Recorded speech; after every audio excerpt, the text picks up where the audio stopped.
Welcome to Global One Media Stocks to Watch. I'm Michael Swido.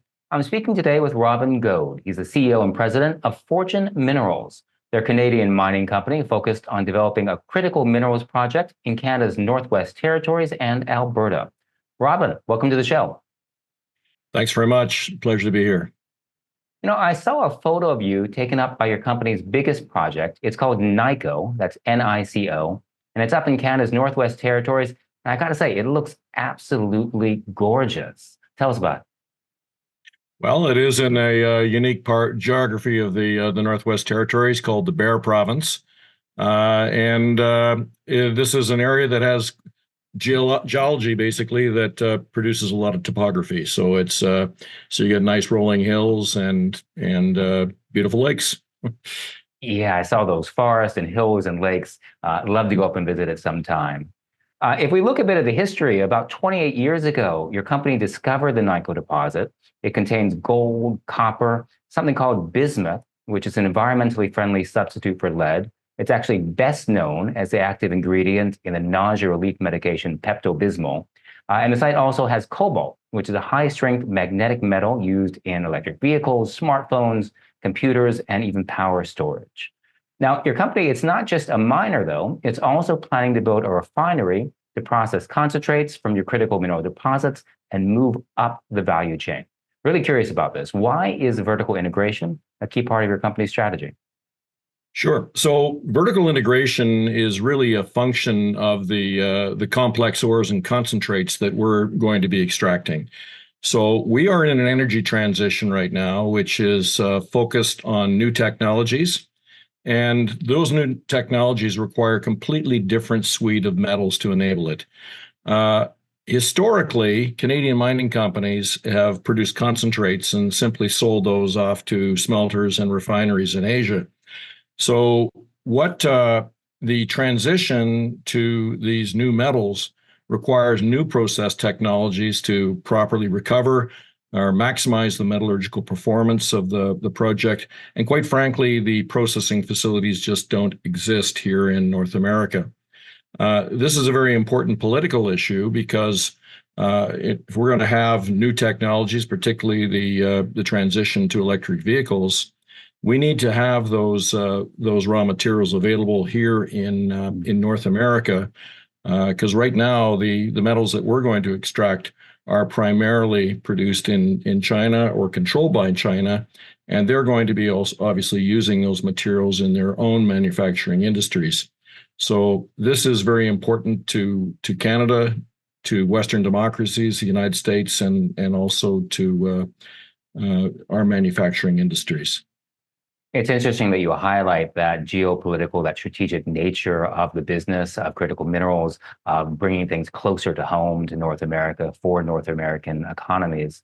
Very important, definitely a topic that is top of mind. Now, not too long ago, Fortune Minerals announced that it has secured an extension for an option to purchase a refinery in Alberta, Canada, for the NICO project. What makes this site acquisition pivotal for the project's success? Yeah, so what we're effectively doing here is leveraging the existing skill set, knowledge, services, everything that's already in place in the petrochemicals industry north of Edmonton. So we found that we needed to do the downstream processing in a more southern location because it's very expensive to operate in the Northwest Territories. The reagents that we use, the skill set that we will need to operate our refinery just simply isn't available up in a remote part of the country. So we were previously looking at another site in Saskatchewan, but Alberta is really the ideal location to do this. It has the lowest combined tax rate of any jurisdiction in Canada. It has the planning approvals already in place. And this is really important because you don't want to go through very expensive permitting processes and then find out that the planning approvals aren't there. So there are already critical minerals facilities operating in the same jurisdiction, as well as the opportunity to leverage those. There's sulfuric acid available, oxygen, Lime is our number one reagent, all located within about 15 kilometers of the site. And they're there today because there's an existing petrochemicals industry.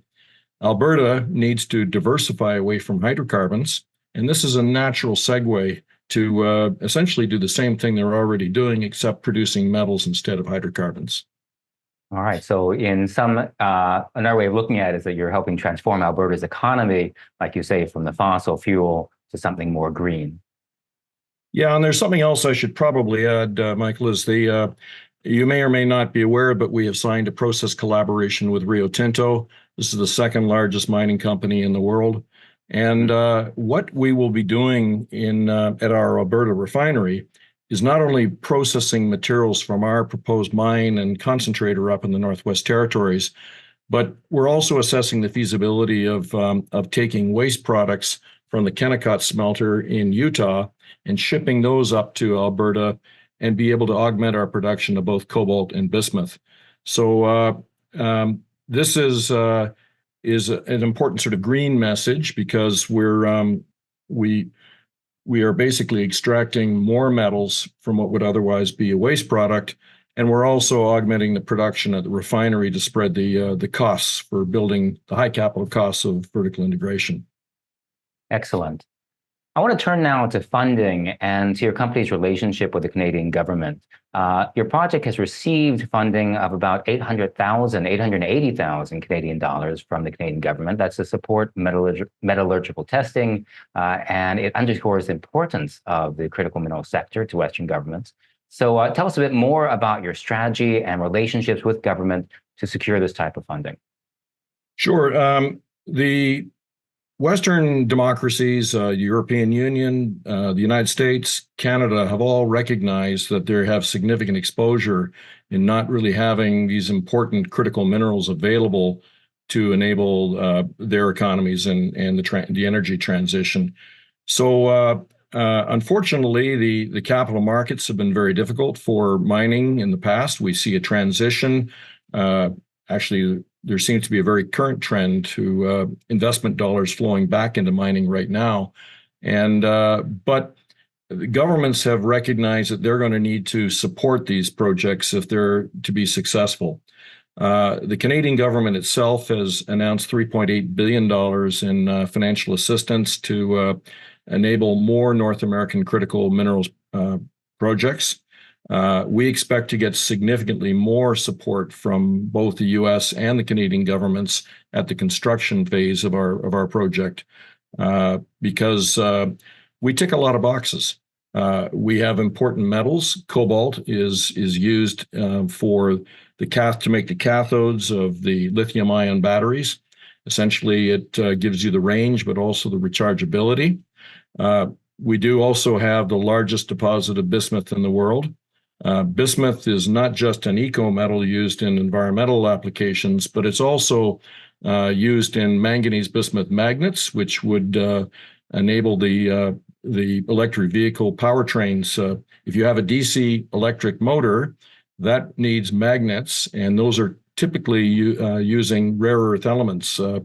But recent work by the Department of Energy in the United States has determined that manganese bismuth magnets are lower cost, have a lower environmental footprint, and are superior to rare earth element magnets in many ways. Plus, it's being used, as we talked about, in environmental replacement, replacing lead because of lead toxicity concerns and brass and solders, but also it's being used to plug oil and gas wells to prevent leakage of greenhouse gas emissions as well.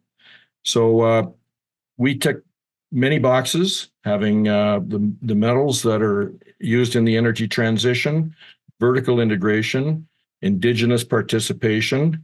We also have legacy infrastructure being provided by our project's developments. So that infrastructure will be used by communities and stakeholders after the deposit's been long gone. But I think the most important thing is the North American processing. And we should be hearing much more about government support for our particular project in the near future. Well, I want to encourage anyone who's watching now, after the video, not now, go look up bismuth. Okay, this is a critical mineral. You're just hearing some of the many uses, and I think that's got to be the lesson for today. Learn about bismuth.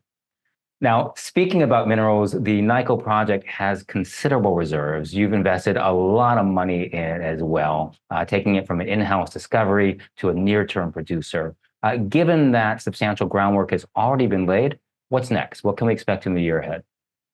So we expect to be announcing some near-term additional funding. I can't talk about that at the present time, but these funds would support the completion of an updated feasibility study to reflect the new refinery site, plus some of the optimizations we made to produce a more financially robust project.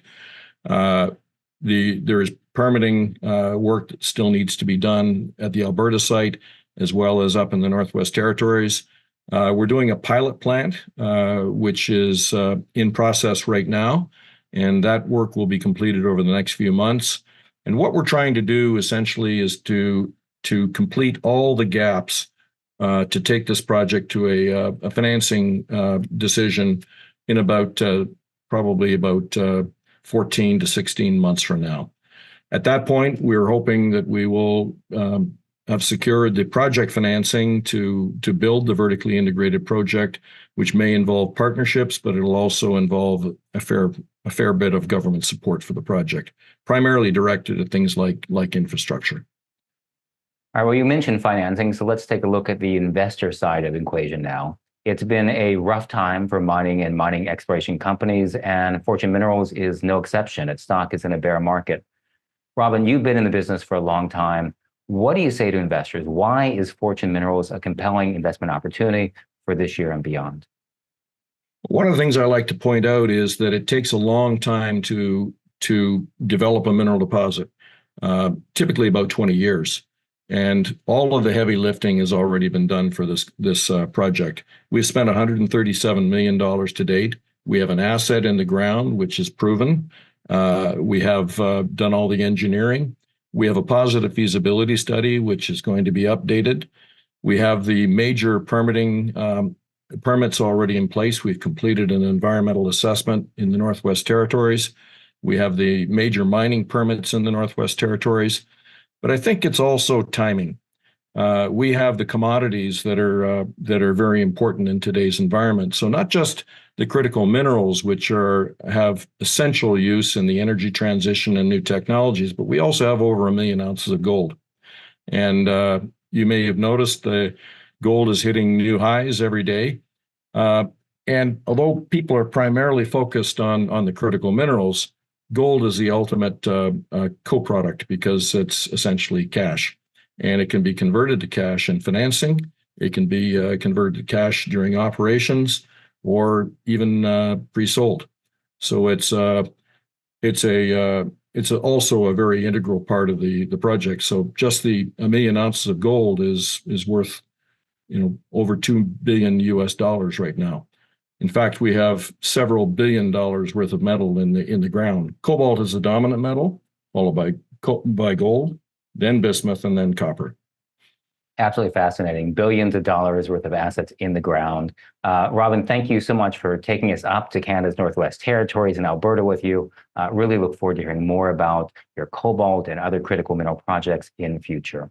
We've been speaking with Fortune Minerals CEO and President Robin Goad, and you've been watching Global One Media's Stocks to Watch. I'm Michael Suardo.